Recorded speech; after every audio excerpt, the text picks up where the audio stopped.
I'm already working with another company. I'm working with your competition. We're already using somebody. Hey, I understand. Look, almost everyone I talk to today is already working with somebody else. You see the need.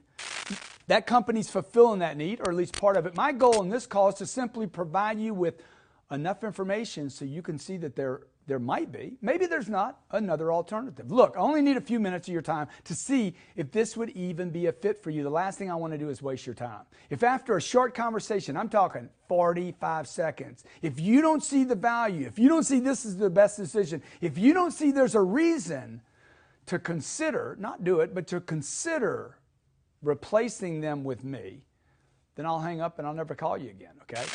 In fact, you know what I'll do? I'll do what Jared does. Jared hangs up on himself. Jared told a customer once, look, I got to hang up on myself. I'm so bad, okay? It's a great line, right? Let me ask you, who are you working with now? And they tell you the company. For instance, I'll tell you a little story here. I hope my competitor, a guy I used to compete with, now I've left him so far behind, he doesn't even consider me competition anymore. I kill him. Well, people used to compare the two of us. To them, in their mind, we're already using so-and-so, right? And I'd be like, you know what? I finally figured out 90% of our customers use him. And you know why? Because his program is so cheap. They just keep it. And then they add mine, so they have both of ours. I can't tell you how many people were like, yeah, that makes sense. Now notice what I just did. I didn't say he was bad. I didn't say he had a bad product. I said his price was cheap.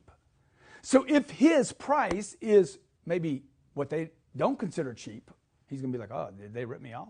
Okay. All right. You understand what I'm doing? So let's say I'm selling Sprint. I'm selling Sprint and the guy's on AT&T already. That's my example. Okay. I'm on AT&T. The Sprint guy calls me. Hey, man, hey, I'm already using AT&T, dude. Okay. Why haven't I switched over?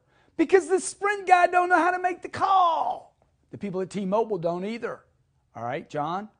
Come on, John, let's do this, all right? So watch what I'm gonna do, John Legere. He's the CEO of T-Mobile. You guys have to figure out how to make this call. Same thing for any type of service like this. You wanna flip a guy from an iPhone to an Android. How are you gonna do it?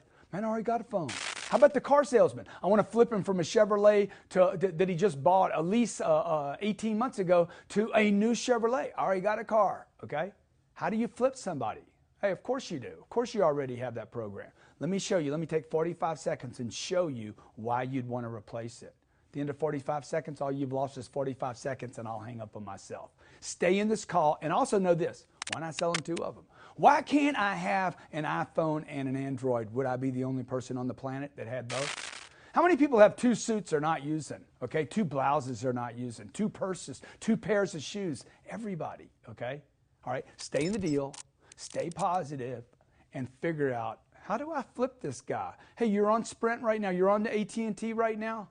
Hey, I can put you on a program. It costs you $250 to bail out. I could even incorporate the $250. It won't cost you a penny, and I'll put you on a program that doesn't have a contract. So anytime, anywhere, day or night, when you want a new phone, you get whatever you want when you want. You're free for the first time. I'm sorry that you've been a prisoner of AT&T for so long.